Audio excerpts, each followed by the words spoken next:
right, we're back again with another episode of Roofer Reflections. I'm really excited because I have Carlos here. Carlos, thank you for coming on the show.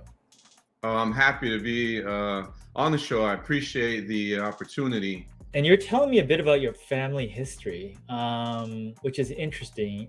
Yeah, walk me through that. My mother, my father, and I, we immigrated to this country from Mexico, and I was 3, I turned 4.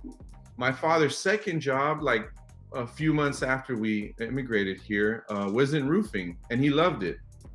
He felt like he could see the results of his hard work, right? Eventually started our family business in 1989.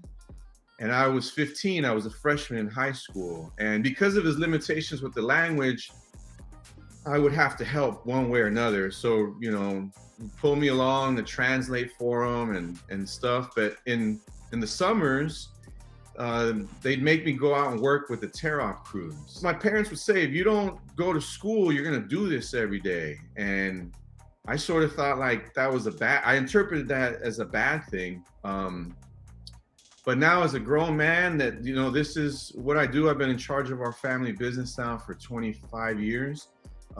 It's the best kept secret. And, I really love it. And I want to broadcast that to the world, and I'm glad that you're doing this to help us and give us an avenue for that. I mean, what have been some of your sort of toughest learnings or best lessons when you were, growing out the roofing business with your dad? One lesson has been in terms of hiring,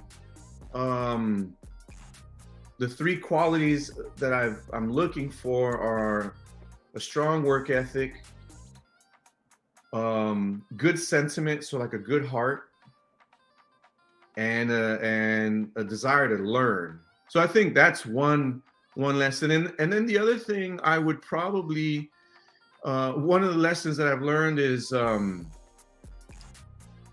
I would operate more in abundance. So versus scarcity or being too conservative, right? I've learned that I've made mistakes and we're still around, right? I've been able to get feedback and get better because of some of those mistakes. So I think I would operate I would plan for the business I have now instead of just operating a day-to-day operation when I first started, right? I'd be less than sort of let's operate in survival mode versus like, this is what I want my organization to look like.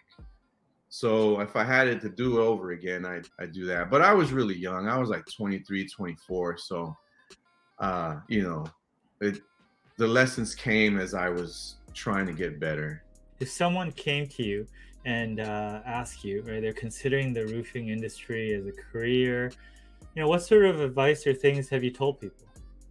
So Tats, one thing that I'm going to do one day is I'm going to write a book, a children's book. And the book's going to be called, I Want to Be a Roofer When I Grow Up. What I would share is sort of my experience, but I would also point them towards people like you. And in roofing, we help people. We protect them.